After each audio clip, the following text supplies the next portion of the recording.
The stock market is operating with extreme fear as we end March 2026. This is one of the lower ratings on the Fear and Greed Index over the past year, rivaling the April 2025 tariff sell-off. In hindsight, that was a great opportunity. Personally, I used that and loaded up on Google stock, which ended up being my biggest winner of 2025. In a similar way, I think there's a lot of great companies that are on sale right now.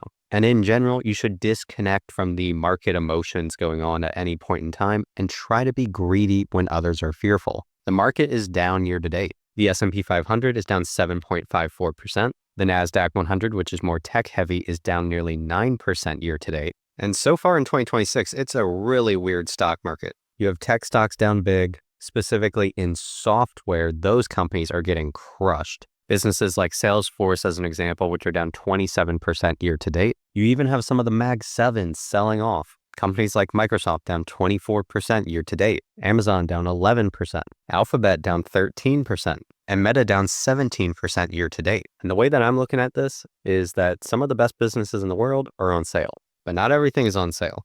Energy has been the best performing sector of 2026. As a sector, it's up 39% year to date. And the reason why is the massive surge in oil prices related to the Iran war. This has been going on for a few weeks, and it's one of the major factors impacting the fear and uncertainty in the market. And it's actually this outperformance in the energy sector, which has allowed my personal dividend portfolio to outperform the broader market year to date. I was actually up before recently when I went over into the negative, but that's a lot higher than the S&P 500 so far this year. Overall, my dividend stock portfolio, which I update every single month on this channel, is at $311,000. And my overall total return is still 59%.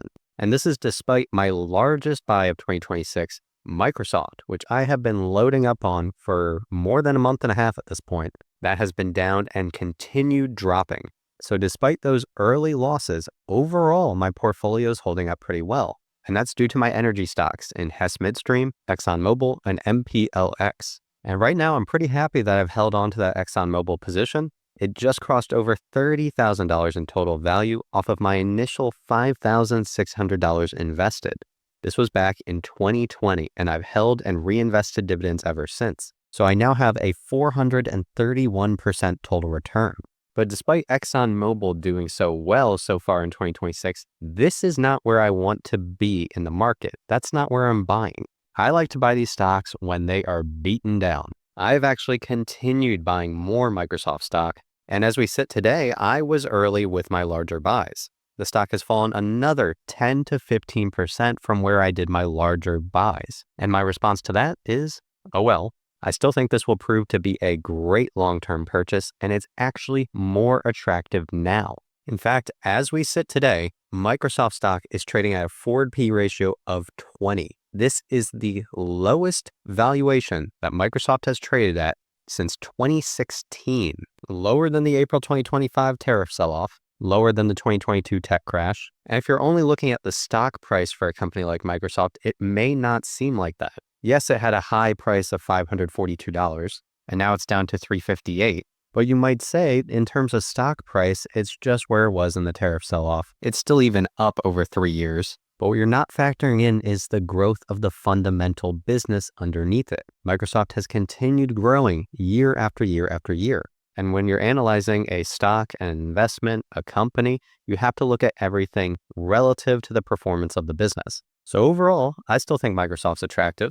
I did not time the bottom. I practically never time the bottom on most of the investments I make, and that is completely fine. So as we sit here today with the market in extreme fear mode, I'm looking at it as an opportunity. Mr. Market is worried. It's worried about war. It's worried about the Strait of Hormuz and energy prices. It's worried about AI, both from a fear of disruption of business models in software and a fear of a bubble in AI. And to all of those fears and worries, here's what I have to say. First time, if you're going to be investing for decades to come, you got to get used to this stuff. Don't make emotional decisions. Don't get caught into thinking short term around news cycles, week to week, day to day. You have to think about the big picture. Since 1993, the S&P 500 has a total return of 2,514%. That's from both price appreciation and dividends reinvested, a factor that many people leave out, which is very important to long-term compounding. Over the past 5 years, it still has a 71% total return. That's an 11.3% compound annual growth rate. And we have been through many sell-offs worse than this along the way. The market is a roller coaster. It is constantly going through emotional swings. But underneath it is the reality that you are investing and acquiring small ownership stakes in some of the best businesses in the world. Companies like Nvidia, Apple, Microsoft, Amazon, Alphabet, Broadcom, Meta, Tesla, Berkshire Hathaway, JP Morgan, ExxonMobil. You can go on. And when you're so focused on the day-to-day of the stock market, you will lose the big picture. There are days where my portfolio swings 10 grand, and that's fine. I am hoping it gets worse than that because that just means I have a larger portfolio. So in today's portfolio update, of course, I'm going to show you the performance of my account, projected income, all my new buys, explaining what I bought and why. But I'll also be doing a forecast of my investing strategy into the future. So that way we can get refocused on the long term of what we're all doing here. We are investing for our future. And right now there's a lot of good companies you can be adding. And this is a message, especially for the beginners, do not get scared out of investing. The most important part, especially when you're starting out, is just continually contributing and building up your account. And if you want to use this forecasting tool and dividend portfolio tracker, which I built this whole spreadsheet template, you can download this all for free with the link in the description and pinned comment of the video. It's powered by our spreadsheet add-in, giving you live stock data into your account. So you can automatically get all of these price and dividend metrics in your account, including things like dividend growth rates, payout ratios, free cash flow, and you can have that automatically refresh. I just put out an updated version of this. So if you already got my early one and you want this forecasting tool and a bunch of improvements, please download that, link in the description and pin comment. And before I get into this month's portfolio update video, if you want to automatically link your account, get access to our best version of that spreadsheet tool, and research stocks just like me with our stock analysis tool and AI analyst, then you should sign up for Dividend Data Pro. Right now you can lock in 50% off annual membership. As I'm recording this video, it's only going to be available for another 24 hours. So click the link in the description and pin comment. Get the deal while it lasts and is available. You can keep that discounted price for life. You can get 50% off every single year.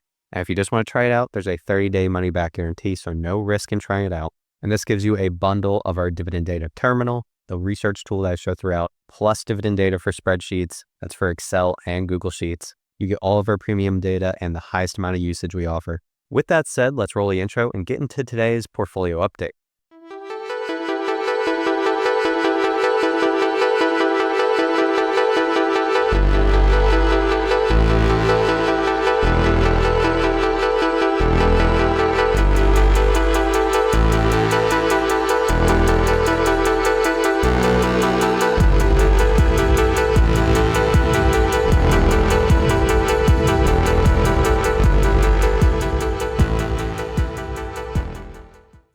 The following reflects the opinions of a man who spends far too much time thinking about stocks.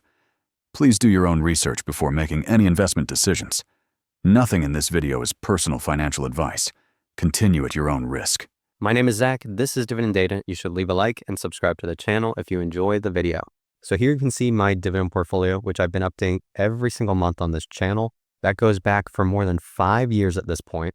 And you got to watch me grow this account from $30,000 all the way to $311,000 today.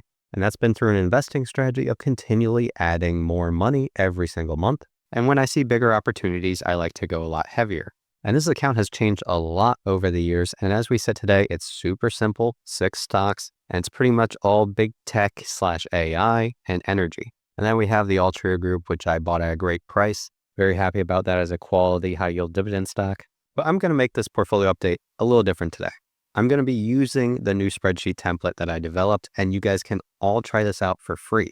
It's powered by our data, and in some ways, it's actually even better than the Dividend Data Terminal portfolio tracking.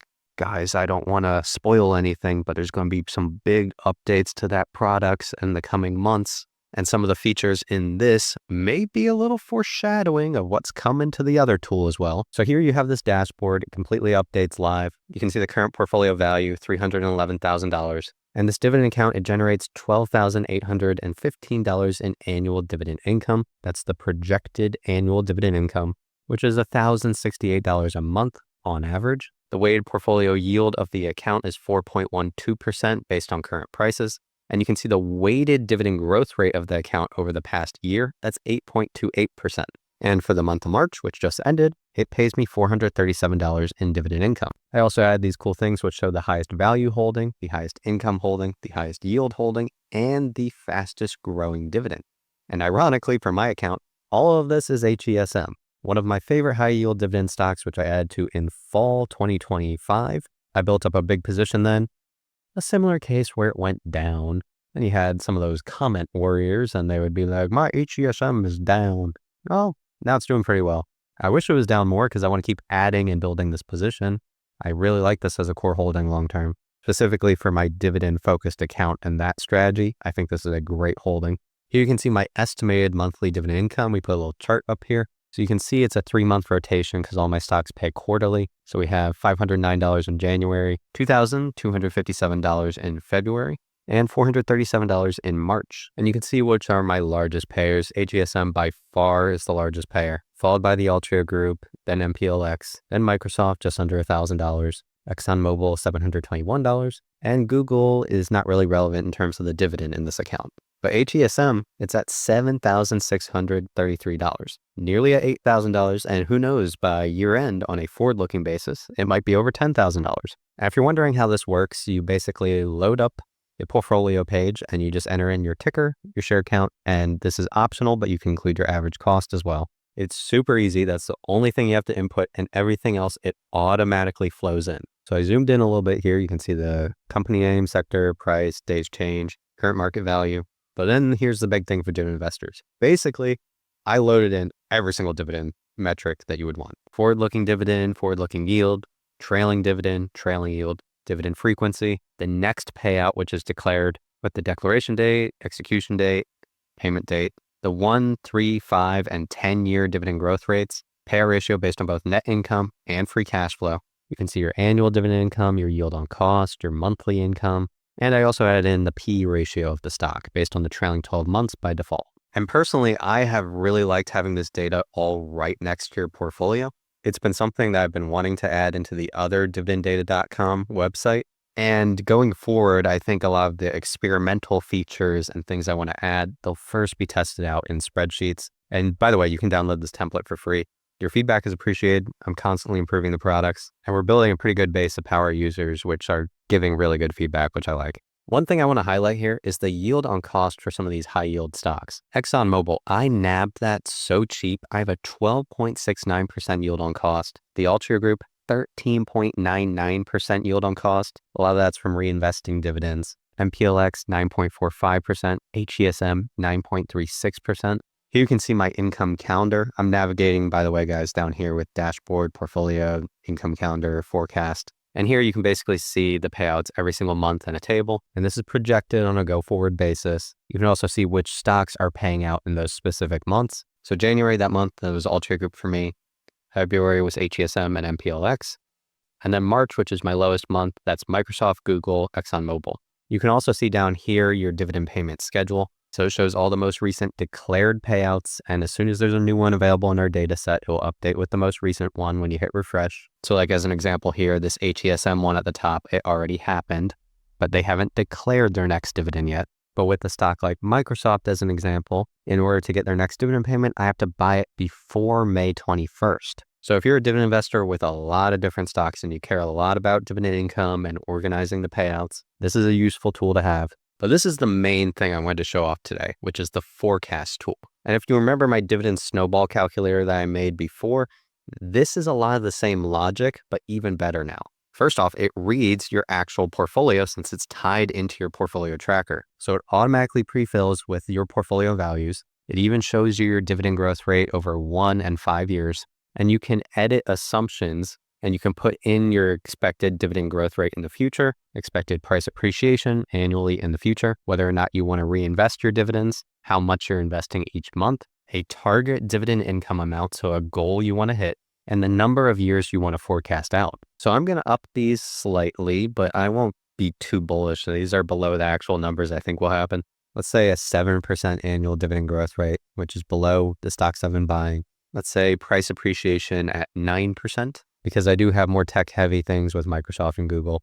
Let's say I'm going to reinvest my dividends at yes, and we'll keep this at $2,000 a month in monthly investments, so how much I'm adding to the account every month. And we'll put the target monthly dividend income amount at $2,500, which is about 2.5x what I'm doing right now in dividend income. So with these assumptions, over here we have our projection table, and it's pretty cool. We have a base case, which excludes the contributions, and then the base case including your contributions, so how much you put in every month. And then we have a bear case, which is 3% less in terms of dividend growth rate and price appreciation, and a bull case, which is to the upside. So in the base case, you can see that by year 9, we're hitting that $2,500 monthly dividend income mark. And this is with me adding no new money to this account. It's hitting $924,000 in portfolio value, just under $1 million. It hits $1 million in year 10. And this is what it's all about, guys. It's why you want to invest while you're young. Time is the most important part of investing. You have to be in the game and build up your stakes young. Let time do its work. And even if you're older, the best time to start is always now. Because in a way, you can look at this as a foundation that's growing over time, because it gets even crazier the farther we go out. I'm 26, turning 27, so I got a lot of years of compounding left. By year 20, if I don't add anything to this account, it will be $3.3 million in portfolio value, over $100,000 of annual dividend income, $8,000 a month of dividend income, and this just gets crazier and crazier. As an example, just in this next year, from year 20 to year 21, that portfolio value jump is nearly $400,000. It's increasing more than my entire portfolio today. And by year 30, we're hitting over $10 million of portfolio value, $300,000 of annual dividends, $25,000 a month of dividend income. And this is just with my current portfolio, compounding, reinvesting all of the earned dividends. And that has a snowball effect itself. So again, we're talking about a 9% price appreciation annually, 7% dividend growth rate. And I'll do a lower one too. Actually, never mind. The bear case, that will represent the lower scenario. But a key thing here is this monthly contribution number, $2,000 a month. If you're someone with a good job, especially if you're younger and you don't have a whole family to take care of, this is something very manageable to do. And it accelerates your compounding completely. As an example, by year 6 with this contribution, you hit that $2,500 a month dividend income goal. So 3 years earlier than the base case. And your portfolio value will be $862,000. By year 15, your account would be worth $2.9 million with $8,000 in monthly dividend income. And you can already see that gap developing between the base case with contributions and that without it. And that only gets larger and larger over time. And by the end, you have a portfolio value of $17 million when you're consistently reinvesting. That's $500,000 of annual dividend income, $42,000 a month of dividends. That's $2,000 a month over 30 years on top of my current portfolio. So over 30 years, that's $720,000 of income that you're investing, but spread out. And of course, these are just projections. There will be years that are up. There will be years that are down. We're talking about compounded average annual growth rate. So it won't be as pretty or smooth as this. Remember, the market's a roller coaster. That's what we were talking about at the beginning of the video. But personally, I'm going to be investing more than $2,000 a month. I've been averaging more than that over the past year or so. Ideally, I'd like to get that up to $4,000 a month, and ideally beyond that over time. And with that, you hit the income goal in year 5 instead of year 6. And again, the long-term compounding just gets more impressive.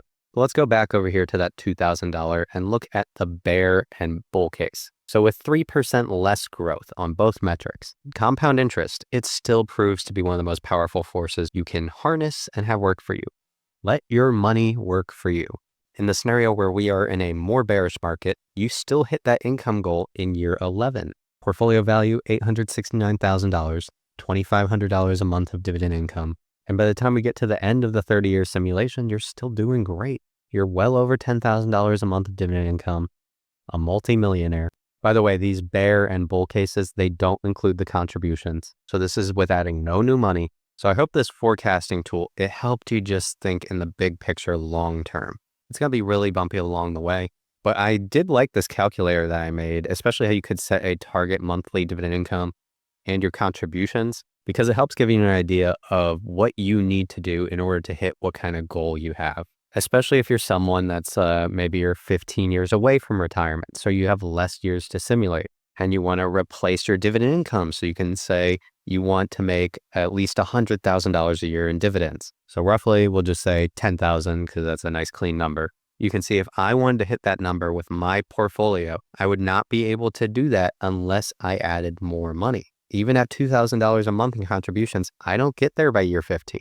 Now, if we switch to $4,000 a month in contributions, I do pass that in year 15.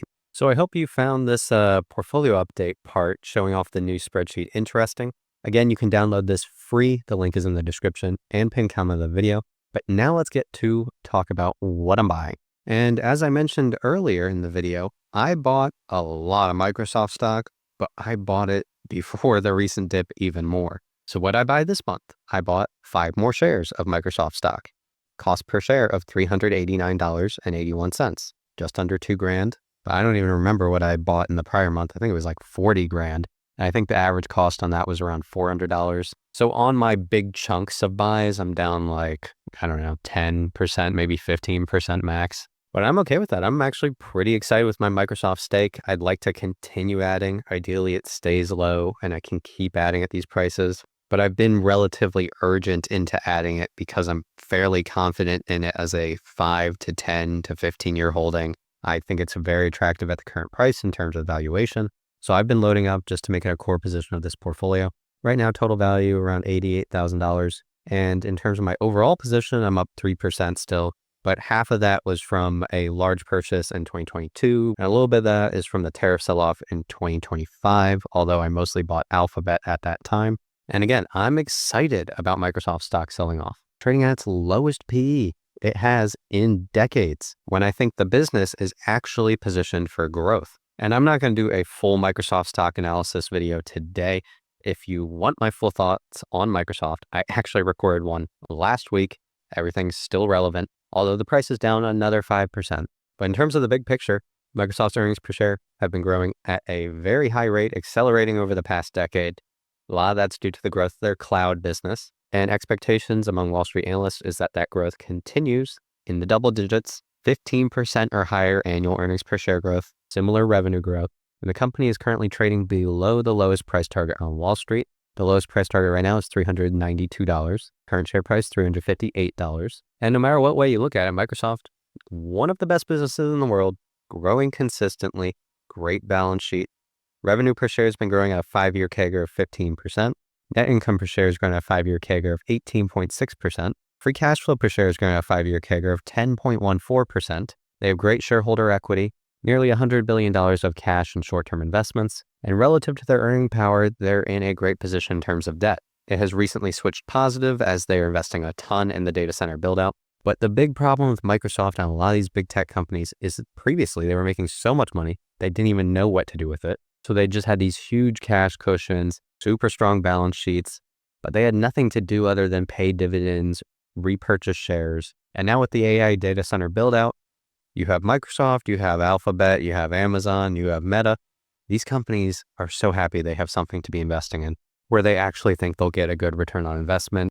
And you guys know I've been covering this story around the CapEx of these large AI data center companies in big tech. And I've said it's one of the potential risks they could be overspending. And that's one of the many reasons why these stocks, they're pulling back a little bit.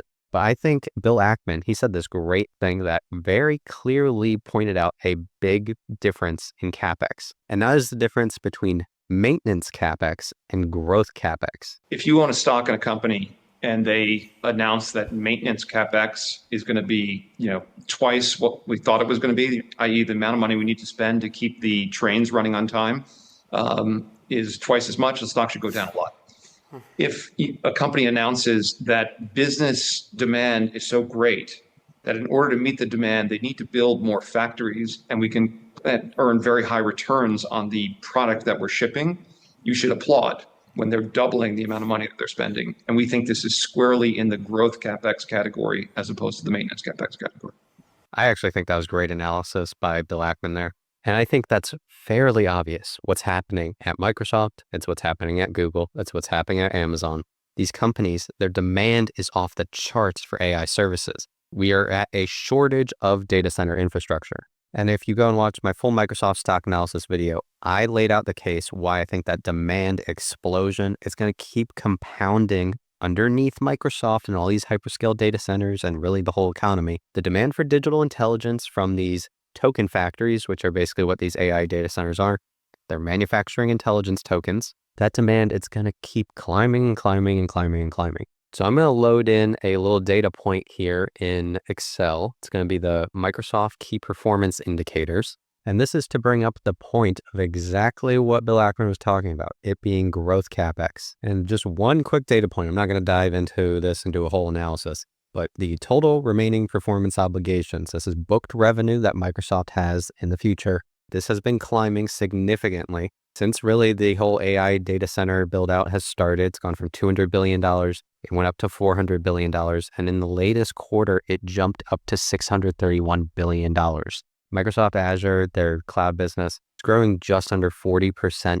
annually in revenue growth. It was 38% in the latest quarter in constant currency. And Microsoft on their latest earnings call said that that would be much higher if they weren't using a lot of the compute for their own internal services, being Copilot, and also their own model development. And they said if they wanted to, this could have been in the mid 40%. So for companies like Microsoft, this CapEx investment into the data centers, it's used in their core products and core business. The infrastructure as a service itself is a business for them, for massive enterprises. So ironically, as Microsoft is trading cheaper than ever, they have a clear economic opportunity ahead of them. So I'm buying more Microsoft stock. I'll keep dollar cost averaging. And overall, I hope you enjoyed my portfolio update video. I've been using my stock research tools over at dividenddata.com throughout. And if you want to use the same tools that I use, you can get 50% off annual membership for Dividend Data Pro. You can lock in that discount every single year. Keep it for life. The sale ends today, so you should click that link. The link is in the description and pinned comment of the video. If you want to try it out, there's a 30-day money-back guarantee, so no risk in trying it out. This gets you the Dividend Data Terminal and Dividend Data for spreadsheets with 150,000 data credits a month. That's how many times you can call our data. And you get all of our premium data. As an example, you get those KPIs, the key performance indicators. It's not available in the lower plans. Plus, you get 30 plus years of data. And honestly, this is the best price we ever offer. So this is the time to get Dividend Data Pro. The sale is ending. If you enjoyed the video, make sure to leave a like, comment, and subscribe to the channel, and I'll see you in the next video. Thanks for watching.